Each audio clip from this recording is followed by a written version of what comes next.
వీడియోలో మనం త్రిపరిమాణాత్మక వస్తువులు లేదా ఆకారాలు అంటే ఇంగ్లీష్లో 3 డైమెన్షనల్ షేప్స్ అంటారు.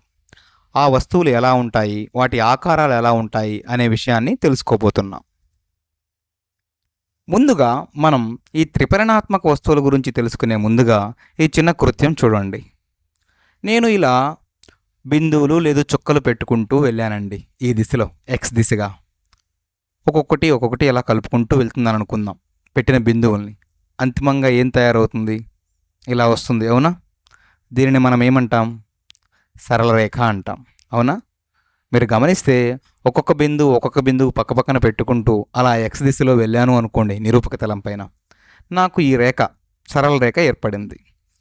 దీని యొక్క పొడవుతో పోల్చినప్పుడు వెడల్పు చాలా చాలా తక్కువ. అంటే ఇది కేవలం ఎక్స్ దిశలో మాత్రమే ఉంది.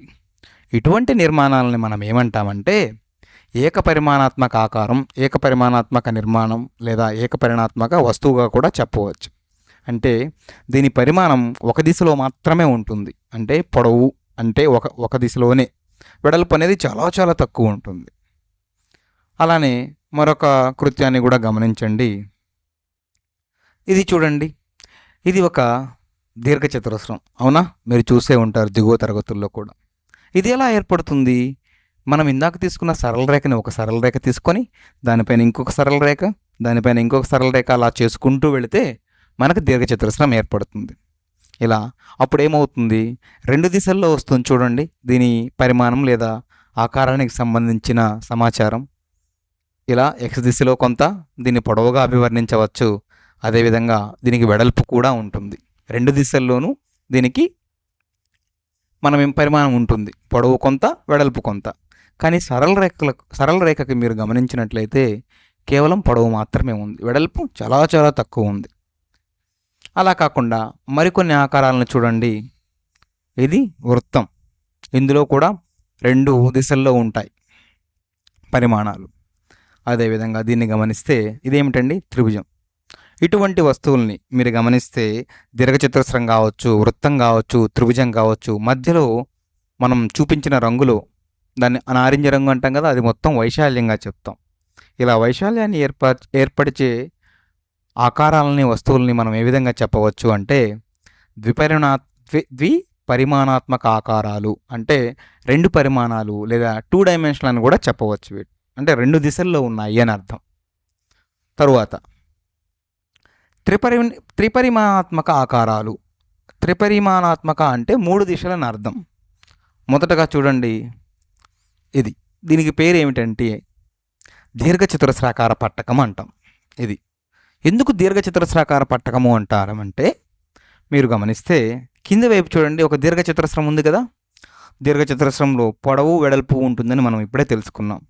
ఇటువంటి దీర్ఘచతురస్రాలను అలా పేర్చుకుంటూ పైకి వెళ్ళినట్లయితే దానిని మూడో పరిమాణాత్మకంగా అంటే త్రిపరిమాణాత్మకంగా చెప్తూ అంతిమంగా ఒక పట్టకం తయారవుతుంది. అయితే అవి ఎన్ని పేర్చుకుంటూ పైకి వెళతామనేది మనం ఎత్తుగా కూడా చెప్పవచ్చు. తరువాత ఈ ఆకారాన్ని మీరు గమనించినట్లయితే దీనిని ఏమంటామంటే త్రిభుజాకార పట్టకం అంటాం. ఎందుకండి? మీరు చూడండి, ముందు చెప్పిన పట్టకంలో కింద భూమి ప్రాంతంలో దీర్ఘచతురస్రాకారం తీసుకున్నాం. కానీ ఈ పట్టకానికి భూమిగా ఒక త్రిభుజాకారాన్ని తీసుకున్నాం. ఒక త్రిభుజం పైన మరొక త్రిభుజం, ఒక త్రిభుజం పైన మరొక త్రిభుజం, ఒక త్రిభుజం పైన మరొక త్రిభుజం అలా పెట్టుకుంటూ పైకి వెళతాం. అప్పుడు మనకు ఈ త్రిభుజాకార పట్టకం తయారవుతుంది. మరికొన్ని త్రిపరిమాణాత్మక ఆకారాల గురించి చూద్దాం. ఇది చూడండి, దీనిని మనం స్తూపము అంటాం. ఈ స్తూపము ఎలా తయారవుతుంది అంటే ముందు భూమి పరంగా లేదా క్రింది భాగంలో మనం ఒక వృత్తాన్ని తీసుకుంటాం. దానిపైన మరొక వృత్తం అలా ఎత్తు పెంచుకుంటూ వెళితే మనకు అంతిమంగా తయారయ్యేది స్తూపం. ఈ ఆకారాన్ని మీరు గమనించండి, ఇది శంకు.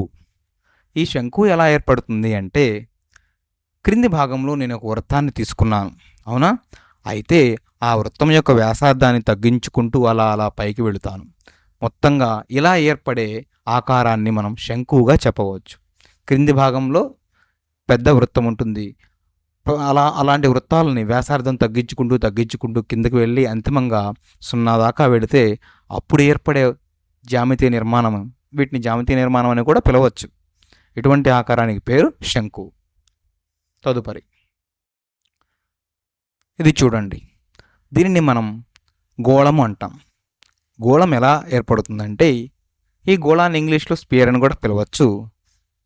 ఒక నిర్దిష్ట బిందువు నుంచి మనం ఒకే దూరంలో ఉన్న అన్ని బిందువులను కలుపుకుంటూ గనక ఒక నిర్మాణాన్ని ఏర్పరిస్తే అటువంటి నిర్మాణాన్ని మనం గోళము అంటాం.